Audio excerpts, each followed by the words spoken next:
Donald Trump ने पहली बार सबसे खतरनाक बयान दिया है राष्ट्रपति पद पर बैठने से पहले।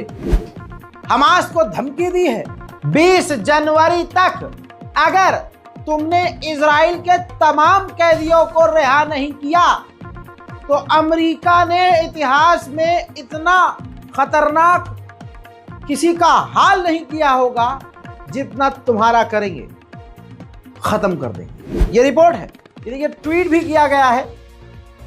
डोनाल्ड ट्रंप ने खुद ट्वीट किया है और खुल्लम खुल्ला कहा है कि हॉस्टेज को रिहा करो। हमास को सबसे बड़ी चेतावनी, 20 तारीख डेडलाइन है और कहा है कि मिडिल ईस्ट में ऐसा हाल करेंगे कि तुम नजर नहीं आओगे। हमास को अब तक की यह सबसे बड़ी धमकी है। वहीं इजराइल अभी भी लेबनान पर फिर से बमबारी शुरू कर रहा है।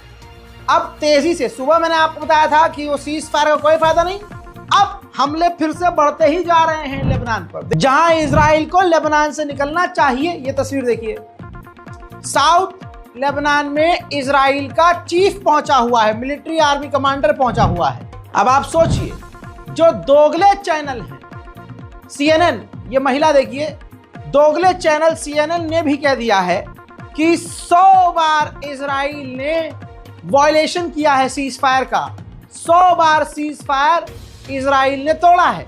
अब आप कहेंगे रहा ये वीडियो पूरी नहीं दिखा रहे आप, भाई कॉपीराइट का मसला है, समझा करो। आगे बढ़ते हैं। याद होगा कि नेतन्याहू के घर पर फ्लेयर्स, आग की कुछ जलती हुई एलिमेंट्स फेंकी गई थी, उस पर इजराइल की एजेंसियों ने 4 इजरायलियों को ही गिरफ्तार किया गया है। वहीं इतना बड़ा फट्टू, दुनिया का यानी अंतर्राष्ट्रीय फट्टू अगर घोषित किया जाए तो उसमें पहला नाम इस इजराइल के प्रधानमंत्री नेतन्याहू का होगा, क्योंकि उसको पता है कि इतने कांड किए कहीं से भी और कभी भी मुझे छेद दिया जाएगा।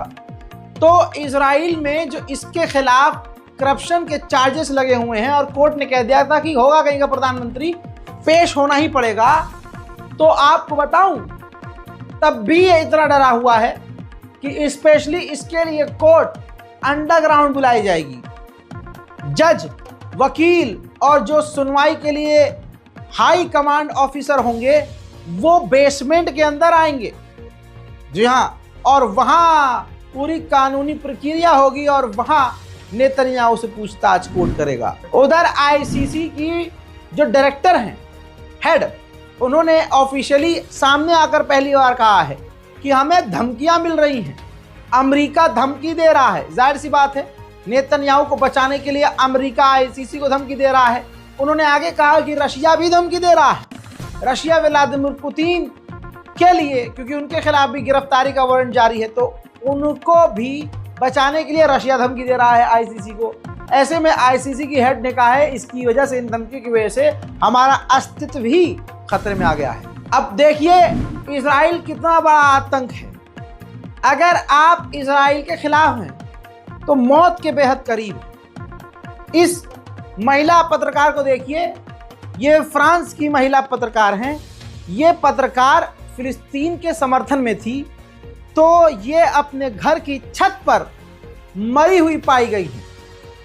समझ लीजिए यह काम किसका होगा। उधर हमास ने बड़ा खुलासा किया है, वीडियो जारी की है और वीडियो के अंदर सबूत दिया है कि इजराइल की ही बमबारी में इजराइल के ही 33 कैदी मारे गए हैं।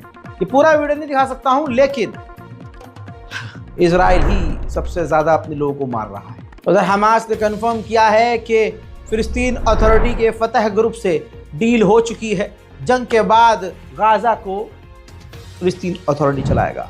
वहीं मेरे दोस्तों, अरब से बड़ा गद्दार दुनिया में कौन ही होगा?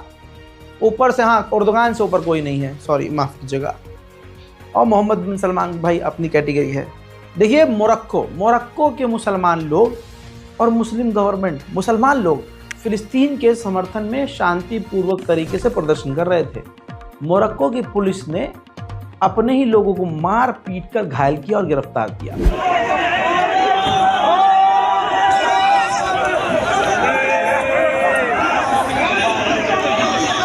उधर गजा में अभी भी इजराइल के सैनिक निशाने पर हैं हमास के। इजराइल का एक और फौजी गाजा में मारा गया है। उधर दोगले इजिप्ट ने इजराइल से कहा है कि फिलाडेल्फी कॉरिडोर पर आपकी जो सेना तैनात है इसको हम बर्दाश्त नहीं करेंगे। हाँ तो सुअर पैसे ले ले उसके बदले। तो आगे बढ़ते हैं। इजराइल की बमबारी से 44,500 यानी लगभग 44,500 फिलिस्तीन के लोग शहीद हो चुके हैं। उम्मीद करता हूं कि इस रिपोर्ट को आप शेयर करेंगे, रिपोर्ट को दूसरों तक जरूर पहुंचाएंगे। हमारे चैनल को सब्सक्राइब कीजिए और इंतजार कीजिए अगले अपडेट का। तब तक के लिए जय हिंद।